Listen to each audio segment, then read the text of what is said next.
സർക്കാരിനെതിരെ മുണ്ടക്കൈ ചൂരൽമല ഉരുൾപൊട്ടൽ ദുരന്തബാധിതരുടെ ജനകീയ സമിതി സമരത്തിലേക്ക്.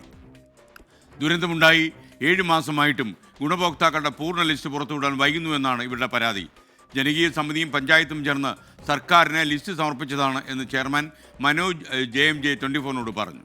ഉരുൾപൊട്ടിയിട്ട് 7 മാസത്തോളമായി. പൂർണ്ണമായിട്ടുള്ളൊരു ഗുണഭോക്തൃ ലിസ്റ്റ് പബ്ലിഷ് ചെയ്യാൻ വേണ്ടിയിട്ട് കഴിഞ്ഞിട്ടില്ല.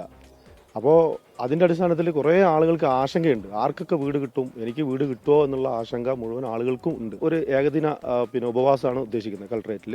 അത് തുടക്കത്തിൽ ഞങ്ങൾ അങ്ങനെയാണ് ഉദ്ദേശിക്കുന്നത്. അതിൻ്റെ അപ്പുറത്തേക്ക് സമരപരിപാടികൾ വേണ്ടി വന്നാൽ നമ്മൾ പ്ലാൻ ചെയ്യേണ്ടതിരിക്കും. വിവരങ്ങളുമായി സുർജിത്ത് അയ്യപ്പത്ത് ചേരുന്നു വയനാട്ടിൽ നിന്ന്. Surjit, good morning. പറയൂ.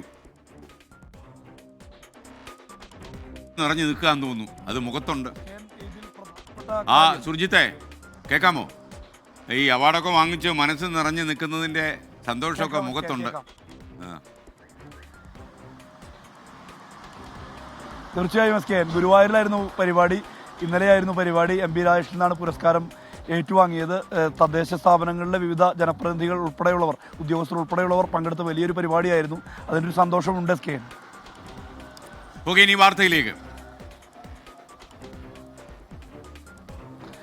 SKN, ഇത് ഈ ചൂരൽമല മുണ്ടക്കൈ ദുരന്തം നടന്ന് 7 മാസം പിന്നിട്ടു. എന്നിട്ടും ഈ അന്തിമ ലിസ്റ്റ് ഇതുവരെ ആകുന്നില്ല എന്നുള്ളതാണ് പ്രധാനമായും ഈ ആക്ഷൻ കൗൺസിൽ ഉന്നയിക്കുന്ന ആക്ഷേപം, പരാതി. ഇതിൻ്റെ അടിസ്ഥാനത്തിലാണ് ഇങ്ങനെ ഒരു പ്രത്യക്ഷ പ്രക്ഷോഭത്തിലേക്ക് സർക്കാരിനെതിരെ ആക്ഷൻ കൗൺസിൽ മുന്നോട്ട് പോകുന്നത്. ഇക്കാര്യം ചെയർമാൻ മനോജ് JMJ തന്നെ വ്യക്തമാക്കിയുണ്ടായി.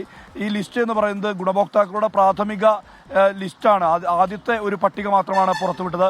ജോൺ മത്തായി കമ്മീഷൻ നിശ്ചയിച്ച ആ സ്ഥലപരിധിയുടെ അപ്പുറത്തുള്ള ലിസ്റ്റും ഒപ്പം തന്നെ ഈ പോകാൻ കഴിയാത്ത ഇടങ്ങൾ, വഴികളില്ലാത്ത സ്ഥലങ്ങളിൽ ജീവിക്കുന്ന ആളുകളുടെ പട്ടിക ഉൾപ്പെടുത്തിയ B ലിസ്റ്റും ഇനി പുറത്തിറങ്ങേണ്ടതുണ്ട്. ഇതെല്ലാം തന്നെ വൈകുന്നു എന്നുള്ളതാണ് പ്രധാനമായും ഉന്നയിക്കപ്പെടുന്ന ആക്ഷേപം. ജനകീയ സമിതിയും പഞ്ചായത്തും ചേർന്ന് ഒരു ലിസ്റ്റ്, സമ്പൂർണ്ണ ലിസ്റ്റ് തയ്യാറാക്കി സർക്കാരിന് സമർപ്പിച്ചതാണ്. ഇതിൽ പരിശോധന നടത്തി അംഗീകരിക്കുക മാത്രമേ വേണ്ടൂ എന്നുള്ള കാര്യം കൂടി മനോജ് JMJ പറയുന്നുണ്ട്.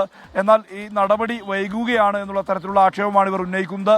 മാത്രമല്ല, നിലവിൽ വീട് കിട്ടുമോ എന്നുള്ള കാര്യത്തിൽ വലിയ തരത്തിലുള്ള ആശങ്ക നിലനിൽക്കുന്നുണ്ട് ഈ പലർക്കും എന്നുള്ളതാണ് ഈ ആക്ഷൻ കൗൺസിൽ മുന്നോട്ട് വയ്ക്കുന്ന കാര്യം. നെടുമ്പാല എസ്റ്റേറ്റിലെ പോലെ എലക്ഷൻ എസ്റ്റേറ്റിലും 10 സെന്റിൽ തന്നെ വീട് നിർമ്മിക്കണം എന്നുള്ള ആവശ്യം ഈ ആക്ഷൻ കൗൺസിൽ മുന്നോട്ട് വെച്ചതാണ്. പക്ഷേ ഈ ജനകീയ സമിതിയുടെ ഈ ആവശ്യം സർക്കാർ ഇതുവരെ പരിഗണിക്കാൻ പോലും തയ്യാറായിട്ടില്ല എന്നുള്ളതാണ്. ഇത്തരത്തിൽ 2 വിഷയങ്ങൾ ഉയർത്തിക്കൊണ്ടാണ് പ്രധാനമായും സമരം നടക്കുന്നത്. വിവിധ ആവശ്യങ്ങളുണ്ട്. അതോടൊപ്പം തന്നെ ഈ എസ്റ്റേറ്റുകളും ഒരുമിച്ച് ഏറ്റെടുക്കണം. ഇപ്പോൾ നിലവിൽ ആദ്യം എലക്ഷൻ എസ്റ്റേറ്റ്, പിന്നീട് നെടുമ്പാല എസ്റ്റേറ്റ്, ഇങ്ങനെ പുനരധിവാസത്തിന് വേണ്ടി വീട് നിർമ്മിക്കാൻ ഏറ്റെടുക്കുമെന്നുള്ള തരത്തിലേക്ക് സർക്കാർ പോകുന്നു എന്നുള്ളതാണ് ആക്ഷൻ കൗൺസിലിന് ലഭിക്കുന്ന വിവരം. പക്ഷേ ഇങ്ങനെ നടക്കരുത്. 2 എസ്റ്റേറ്റുകളും ഒരുമിച്ച് ഏറ്റെടുത്ത് ഒറ്റഘട്ടമായി പുനരധിവാസം പൂർത്തിയാക്കണം എന്നുള്ള ആവശ്യമാണ് ഉന്നയിക്കുന്നത്. ആദ്യഘട്ട സമരം എന്നുള്ള നിലയിൽ കളക്ടറേറ്റിന് മുന്നിൽ ഉപവാസമാണ് നടത്തുന്നത്. അത് തിങ്കളാഴ്ചയാണ്. തിങ്കളാഴ്ച ഒരു പകൽ മുഴുവൻ ഉപവാസ സമരം, അതിനുശേഷം തുടർ സമര പരിപാടികൾ ആലോചിക്കുമെന്നുള്ളതാണ് ആക്ഷൻ കൗൺസിൽ വ്യക്തമാക്കുന്നത്. SKN. Okay, thank you Surjit Ayyappath.